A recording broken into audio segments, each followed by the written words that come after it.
In our today's topic, we will discuss normal subgroup. So, first of all, definition.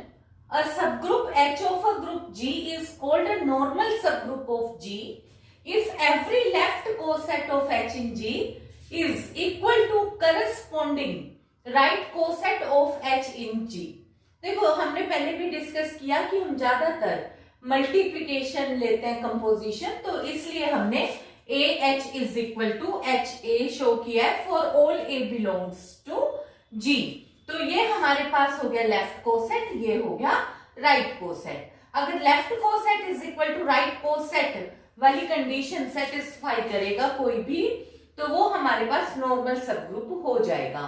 और अगर composition addition दी हुई होगी तो हम a plus H is equal to H plus A use कर लेंगे. अब फिर अगर देखो एक ये ध्यान रखना कि अगर जी अबिलियन ग्रुप दिया हुआ है हमारे को, तो हर एक सब ग्रुप जो भी एच सब ग्रुप होगा जी का, वो हर एक नॉर्मल सब ग्रुप ही होगा. फिर जो जी और ई, जैसे हमने पहले भी डिस्कस किया है कि एक तो जो ग्रुप होता है जी, उसके दो इम्प्रॉपर सब ग्रुप होते हैं. तो इम्प्रॉपर सब ग्रुप कौन कौन से होते हैं? जी एंड आइडेंटिटी इट्स, मतलब केवल जिसके अंदर आइडेंटिटी और एक इटसेल्फ, ये एक किसी भी ग्रुप के दो सब ग्रुप होते ही होते हैं, पर ये दोनों सब ग्रुप इम्प्रॉपर सब ग्रुप कहलाते हैं.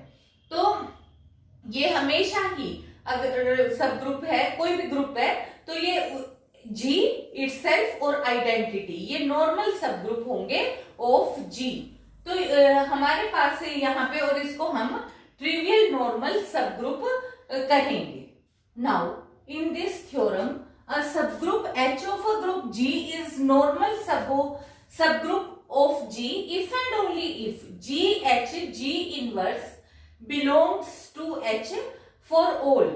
Small h belongs to H and G belongs to G.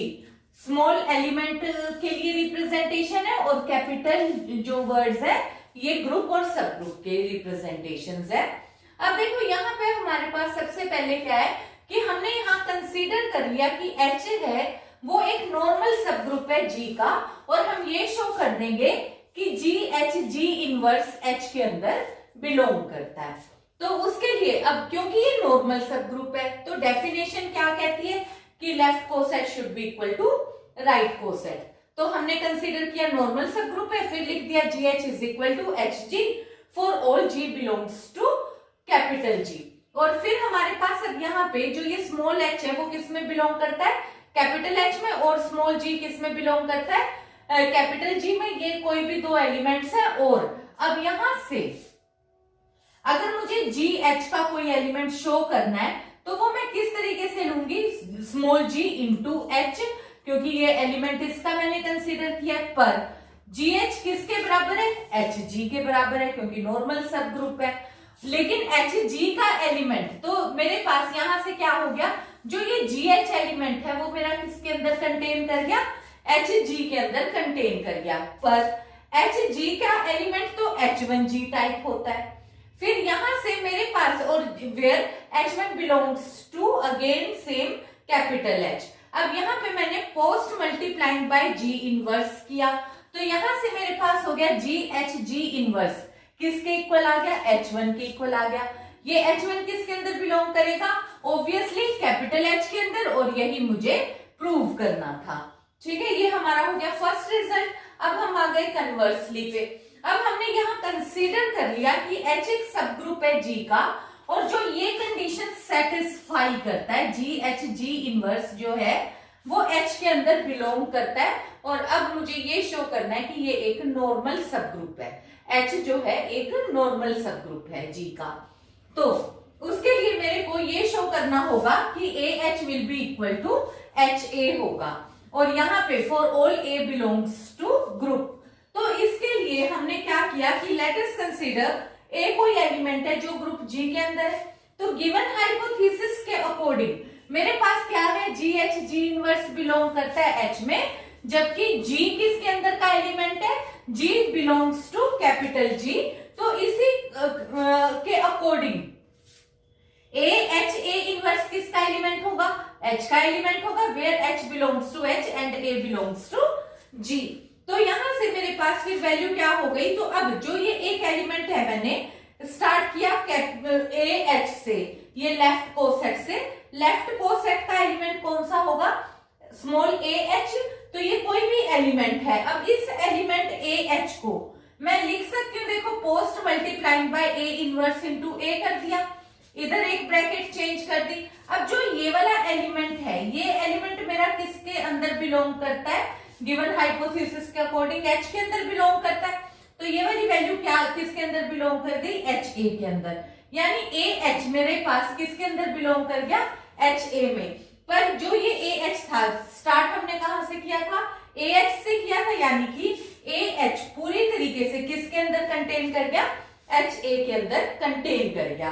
फिर सिमिलरली अब मैंने क्या किया कि अगेन मैंने A का इनवर्स ले लिया, क्योंकि कोई भी अगर एलिमेंट है तो उसका इनवर्स भी जरूर एग्जिस्ट करेगा। तो मैंने B वैल्यू A का इनवर्स कंसीडर कर ली। तो फिर से गिवन हाइपोथेसिस के अकॉर्डिंग अगर B भी कोई एलिमेंट ग्रुप के अंदर है तो B इनवर्स भी H के अंदर होगा। तो यहाँ पे ये वाली वैल्यू जो मेरे पास आई है B इनवर्स, इसकी जगह पे B की जगह पे मैंने वापस से इनवर्स सब्स्टिट्यूट कर दिया। A डबल इनवर्स मेरे पास हो गया नो इनवर्स, तो यहां से हो गया A inverse HA will also belongs to H आ गया मेरे पास। अब मैंने फिर स्टार्ट कहां से किया, small HA belongs to capital H into A से, बी एनी यहाँ पे एलिमेंट, देन HA को मैं कैसे लिख सकती हूँ, देखो pre multiplying bye A inverse. तो यहाँ पे फिर मैंने ब्रैकेट चेंज कर दी, A इनवर्स HA कर दिया, A इनवर्स HA। अभी मैं प्रूव करके आई हूं कि H का एलिमेंट है, तो यानी कि ये एलिमेंट किसके अंदर बिलोंग कर गया, AH के अंदर बिलोंग कर गया, यानी कि जो मेरा HA एलिमेंट था वो किसके अंदर बिलोंग कर गया, AH के अंदर बिलोंग कर गया। पर ये था किसका, HA का एलिमेंट था, तो यानी कि HA पूरी तरीके से AH के अंदर कंटेन कर गई। तो अब इन दोनों कंडीशंस के अकॉर्डिंग मेरे पास क्या रिजल्ट आ गया, HA will be equal to AH, और यही हमारे पास नॉर्मल सब ग्रुप की कंडीशन थी। तो यहां से प्रूव हो गया कि H is a normal subgroup of G। Now in this theorem we have to prove that a subgroup H of a group G is normal if and only if HA into HB is equal to HAB for all AB belongs to G। तो इसका मतलब क्या है हमारे पास कि अगर अपने पास H एक सब ग्रुप है G का और वो नॉर्मल है, तो product of two right coset will again be a right coset. तो उसके लिए सबसे पहले हमने अब यहाँ क्या कंसीडर किया कि H एक नॉर्मल सब ग्रुप है G का। अगर H नॉर्मल सब ग्रुप है और फिर हमने HA और HB दो कोई राइट कोसेट्स कंसीडर कर लिए H के G के अंदर, तो इस तरीके से फिर हमने HA इंटू HB की मल्टीप्लीकेशन ले ली। जब हमने इनकी मल्टीप्लीकेशन ली तो मैं यहाँ पे ब्रैकेट चेंज कर सकती हूँ। फिर यहाँ पे मुझे पता है कि ये वाली वैल्यू AH हो गई। अब क्योंकि ये नॉर्मल सब ग्रुप है तो AH किसके इक्वल होगा, HA के इक्वल होगा। तो मैंने यहाँ पे HA लिख लिया और दो H, फिर यहाँ पे डबल HAB और 2H is equal to single H। तो यहाँ पे अपने पास हो गया HAB। अब फिर से अब क्योंकि A और B दो एलिमेंट्स किसके, ग्रुप के एलिमेंट है, तो इनका प्रोडक्ट भी, क्योंकि ग्रुप में क्लोजर प्रॉपर्टी होल्ड करती है, तो AB भी ग्रुप के अंदर का एलिमेंट होगा और इसलिए H इंटू AB भी एक राइट कोसेट होगा H का G के अंदर। और यही हमारे को, इसका मतलब क्या हो गया कि product of two right coset is again a right coset of H in G, और यही हमें फर्स्ट प्रूव करना था। अब सेकंड में हम ये कंसीडर करके चलते हैं कि product of two right coset is a right coset, और हम ये प्रूव करेंगे कि H एक नॉर्मल सब ग्रुप है G का। तो अब हमारे को ये शो करना है H नॉर्मल सब ग्रुप है G का। तो इसके लिए फिर अब हमने यहाँ रिजल्ट क्या लिया कि हमने एक एलिमेंट लिया G जो कि बिलोंग करता है ग्रुप G के अंदर। तो अगर G के अंदर एलिमेंट है तो उसका इनवर्स भी ग्रुप के अंदर एलिमेंट होगा। तो हमारे पास ये दो HG और HG इनवर्स इसके दो कोई भी राइट कोसेट्स हो गए H के इन G। अब अगर हमारे पास, फिर हमें कहा हुआ है कि अगर दो राइट कोसेट है तो उनका प्रोडक्ट भी एक राइट कोसेट होगा। तो हमने इन दोनों की प्रोडक्ट ले ली और ये भी हमारे पास राइट कोसेट है।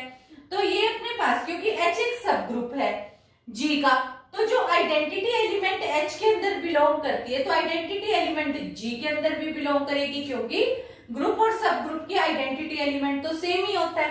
तो इस वजह से जब मैंने E बिलोंग्स टू H लिया तो यहां से मेरे पास E G इनवर्स बिलोंग करेगा H G इनवर्स के अंदर। तो यहां से मेरे पास E into G, obviously G हो गया, ये G इनवर्स हो गया, तो रिजल्ट क्या हो गया, G इनवर्स बिलोंग करेगा इस रिजल्ट के अंदर। G इनवर्स का मतलब हो गया आइडेंटिटी बिलोंग करेगी H G इनवर्स के अंदर। अब देखो, क्योंकि मुझे पता है कि H जो है वो एक राइट कोसेट होता है, क्योंकि H इंटू E मैं क्या लिखूंगी इसको H, तो H इटसेल्फ क्या है, एक राइट कोसेट है।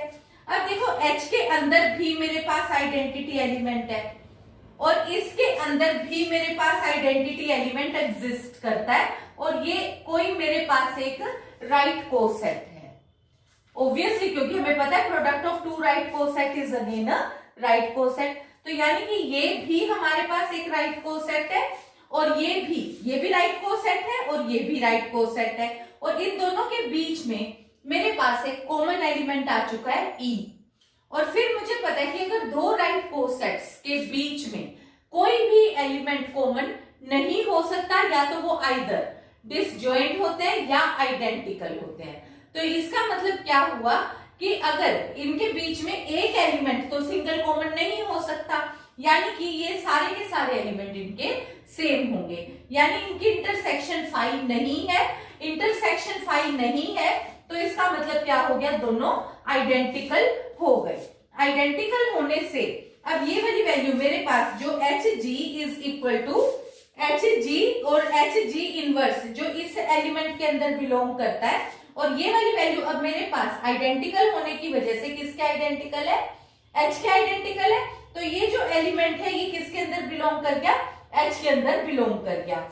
अब इसको मैंने यहां से Hg इनवर्स में लिख लिया, Hg inverse belongs to H। अब ये वाली जो मेरे पास फिर मैंने pre multiplying by H inverse कर दिया, तो यहां से रिजल्ट क्या आ गया, Hg inverse belongs to H inverse H। अब फिर से हमें ये पता है कि H इनवर्स H जो है ये किस में शिफ्ट हो जाता है, केवल एक सब ग्रुप में H में। तो इसकी जगह पे हमने फिर क्या लिख लिया, H इनवर्स H की जगह पे कि ये वाला एलिमेंट बिलोंग कर गया H के अंदर और ये वाला एलिमेंट H के अंदर बिलोंग करता है। यही कंडीशन हमारे पास नॉर्मल सब ग्रुप की होती है। तो ये वाली वैल्यू हमारे पास, this is true for every G belongs to capital G and H belongs to H होगा, और इस वजह से H जो है वो नॉर्मल सब ग्रुप हो जाएगा G का।